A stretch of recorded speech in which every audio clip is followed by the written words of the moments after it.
Ассалаумағалейкум достар.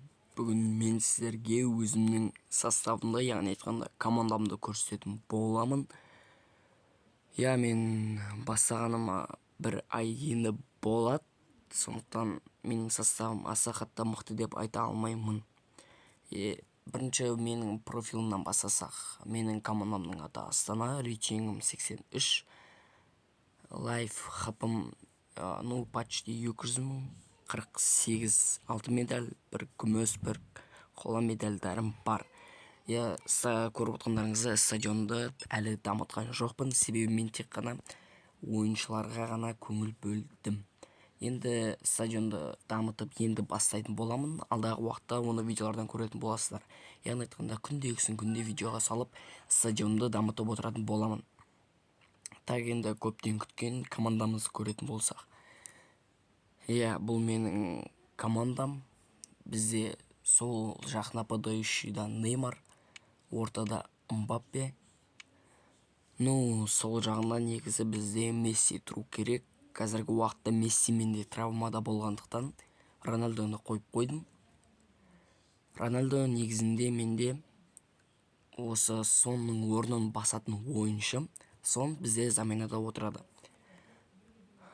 Ал әзірге бізде керісінше, бізде сол жақ центральный нападающий, бізде Винисиус Джуниор. Бұл қазіргі уақытта ең жақсы, ең мықты жас ойыншылардың бірі.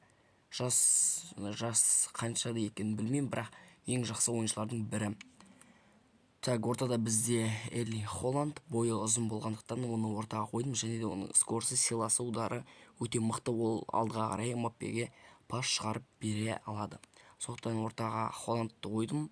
Мына жерде бізде Рональдо тұрады, себебі бізде Мессидің артына оған жақсы түзу пас, және де ортада келе жатқан қарсыластардан топты алу үшін Рональдоның силасы, удары да мықты. Ол алдыға доп шығарып бере алады, және де бойы да ұзын. Қарсыластан допты тартып алуға да шамасы жететін болғандықтан Рональдоны центральный нападающийге қойдым. Бізде әлі де негізінде составта өзгеріс керек. Бізде центральный нападающийларға өзгеріс керек емес. Бізге защитаға өзгеріс керек. Бізде сол жақ защитник Александр Арнольд. Бұл маған ұнап жүрген жоқ. Бұны сатып жіберіп, орнына Алабаны немесе Канкелоны алғым келеді. Бұл тез шашап қала береді, травма алып қала беретін ойыншы болғандықтан бұл маған мүлде ұнамайды. Әр матч сайын бұны дамытып отыру керек. Физически шашап қала береді. Ал бізде ортада Маркиниус, ПСЖ-ның составында ойнайтын защитник. Бұл өте мықты. Бұған Маркиниусқа сөз жоқ. Және бізде ең ірі ойыншылардың бірі, ірі защитник, ең жақсы защитниктердің бірі Ван Дейк, Вирджил Ван Дейк. Бұл силасы өте мықты, 94. Бұл келе жатқан қарсыласы травмаға жібере алатын защитниктердің бірі болғандықтан мен бұны сатып алдым ойланбастан. Ал бізде қазіргі уақытта 2022 әлем чемпионатына қатысқан құрама Марокконың тумасы Ашраф Хакими. Бұл қазіргі уақытта енді көтеріліп, дамып, яғни айтқанда көзге көрініп келе жатқан ойыншылардың бірі. Сондықтан мен ойланбастан Ашраф Хакимиді сатып алдым. Бұның бойы да өте жақсы, яғни алыстан келе жатқан допты төбеден қағып алуға да бойы керемет ұзын болғандықтан мен бұны сатып алдым. Бізде енді заменадағы ойыншылар әзірге Месси, мана айтқандай нападающий, Маунт бұл агенттен түскен ойыншы.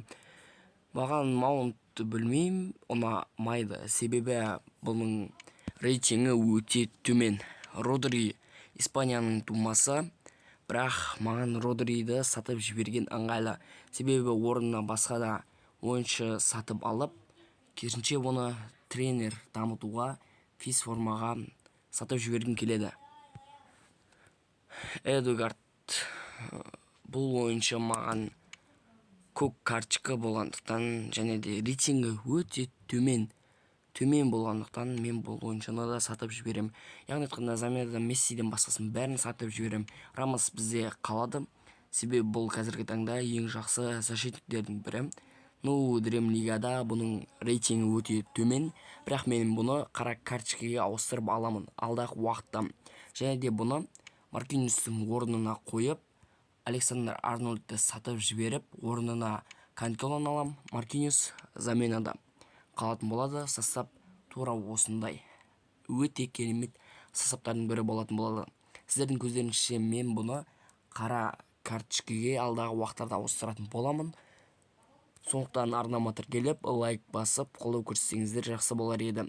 Сиздердин көздөрүңүзчө кара карточкага ауыстыратын боламын. Және де эгер мен 1000 подписчикке дейин колдоп 1000 подписчикке баратын болсоңуздар, прямой эфирде мен подписчиктериме ойнойтун боламын. Туура осы составпен. Сондуктан арнага тиркелүүнү унутпайбыз. Мен жаңадан баштагандыктан менде мүлдө подписчик жок. Давайте мени колдоп 1000 подписчикке апарып тастайык. Сиздер менен бирге болгон мен Food Good арнасы. Келесі кездескенче сау болуңуздар.